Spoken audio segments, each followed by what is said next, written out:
Imbes na matuwa, naiyak po ang isang estudyanteng lalaki sa natanggap ng regalo sa Christmas party. Hollow block at blouse. Ikinagalit po ito ng kanyang ina. Ang nag-viral na insidente yan, tinuntukan ni Athena Imperial.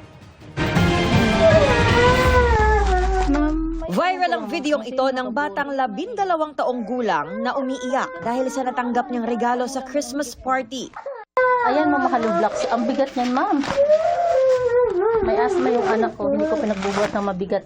Gigil at galit naman ang kanyang nanay sa nakitang laman nito na hollow block at blouse. Ayan, ma'am. Oh. Pang babaeng blouse. Kwento niya, excited pa raw sa regalo ang anak kahit nahirapan ito sa pagbuhat mula sa paaralan hanggang sa kanilang bahay.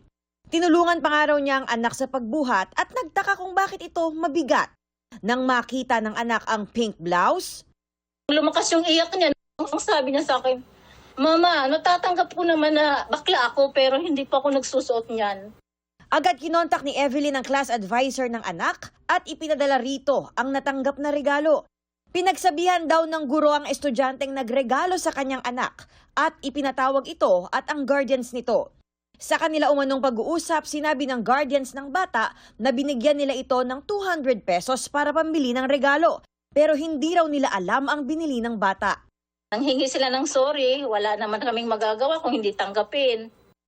Sabi ng isang clinical psychologist, base sa viral video, distressed ang batang nakatanggap ng regalo. Siyempre, kailangan natin ng mas marami pang konteksto kung talagang, di ba, may pinagmulan ba ito? Ito ba'y isang beses lang nangyari or medyo parang, nag-build up, no? Pero whatever it is, hindi tama. Payo ng eksperto, ilugar ang pagprank at pagbibiro. Ang simbolo ng regalo ay naisip ka niya. No? Meron nag-isip sa'yo, may nag-care sa'yo. Pwede natin ituro bilang mga magulang sa ating mga anak. Isipin natin, ano kayang naiisip niya? Sa palagay mo ba, di ba, pagbukas niya, matatawa siya o naiiyak siya? Minsan hindi kasi talaga alam ng mga bata, no, na posibleng iba ang maging reaksyon. Dapat ituro mo sa kanila paano nga makiramdam. Sa ngayon, masaya na ang grade 7 student dahil bukod sa binilhan na siya ng regalo, may mga nagregalo pa sa kanyang netizen na naantig sa kanyang kwento. Para sa GMA Integrated News, Athena Imperial, nakatutok 24 oras. Makapuso, kayo ba ay galante sa pagreregalo o kaya wise din sa pagbabudget? Ilan po namin ang boses ng ilang Pinoy sa pagreregalo tuwing Pasko at alamin ang tugon ng ilan sa report na ito.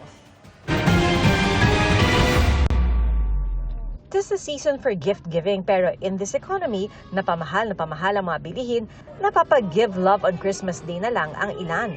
Kaya ang tanong ngayong Pasko, ikaw ba ay team tipid o team galante? Siyempre sa hirap din ng buhay, katulad ko may pinag-aaral pa rin, kaya kung ano lang yung makakaya ko, yun lang ako, may bigay ko. Ang ginagawa ko po is, kung ano lang po yung naipon ko doon, yun hinahati ko po sa kanila para po pantay-pantay. Stand out ang mga team tipid dahil kulang daw ang budget panregalo at araw-araw rin silang gumagastos.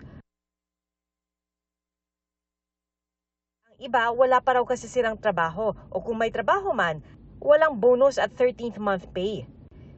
Pero ang isang nanay willing magtipid sa sarili para makapagbigay sa mga anak. Meron pa rin namang team galante, lalo't isang beses lang naman kada taon ang Pasko. May humugot pa na mas pipiliin daw niyang gumastos kaysa mapunta raw ang pera niya sa mga kurakot. Actually, depende sa inaanak. O, di ba? Siyempre, malalaki na ibang inaanak. Normally, pera na lang eh.